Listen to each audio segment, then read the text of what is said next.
Now, Moscow is closely monitoring the developments in the U.S. elections, and just after Trump's victory speech in Florida, Putin's press secretary Dmitry Peskov said that people should not forget that the American nation is unfriendly towards Russia. He further added that relations between the two nations are in fact at a historic low, and it is practically impossible for them to get any worse. The Peskov also emphasized that Putin has repeatedly stated that he's open to constructive dialogue based on fairness and mutual respect. However, he noted that the current U.S. administration is diametrically opposed to this approach. So let's see what the ordinary Russian people, in fact, think about Donald Trump's victory and its potential impact on relations with Russia. Listen in.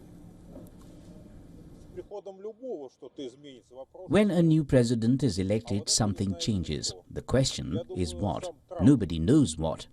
Trump himself, in my opinion, even if he wins, even if he doesn't know what changes, because campaigning is one thing and actually sitting in the chair and taking action is quite another. Something will change. What precisely is the question?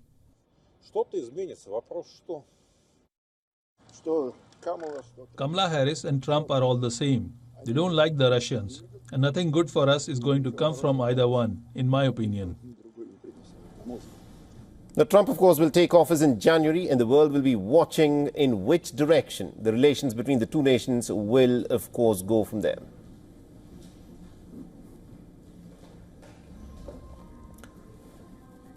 So, Susan, we were talking about the impact of President Donald Trump's victory in these elections. Now, it's also going to be very interesting to see as to how Donald Trump's foreign policy shapes up.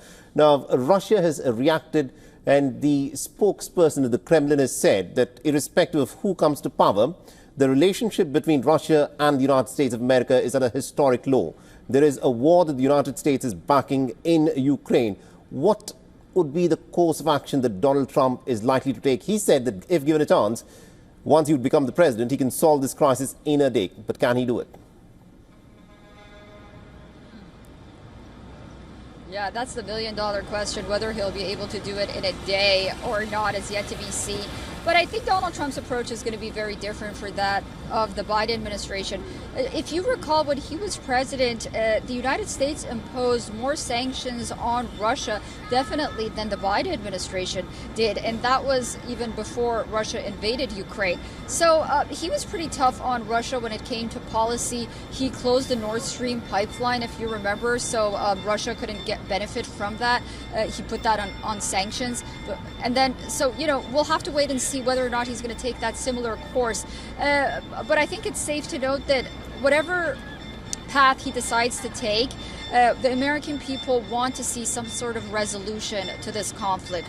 Of course, not necessarily to the benefit of Russia, but something that will first and foremost prevent taxpayer dollars from going overseas, and second of all, if it is going overseas, at least, you know, really help Ukraine win the war. I think that's where the issue is, and I think Donald Trump understands that. We'll have to wait and see. I mean, it's no easy feat, and it's easy to make these kind of claims during election season, but Indeed. He knows perhaps better than anyone else, once you're in the White House, the situation is very different. Yeah. Absolutely, indeed. Susan, thank you very much indeed for joining us and getting us all those insights. They will, of course, come back to you as more details emerge in the story. For all the latest news, download the WION app and subscribe to our YouTube channel.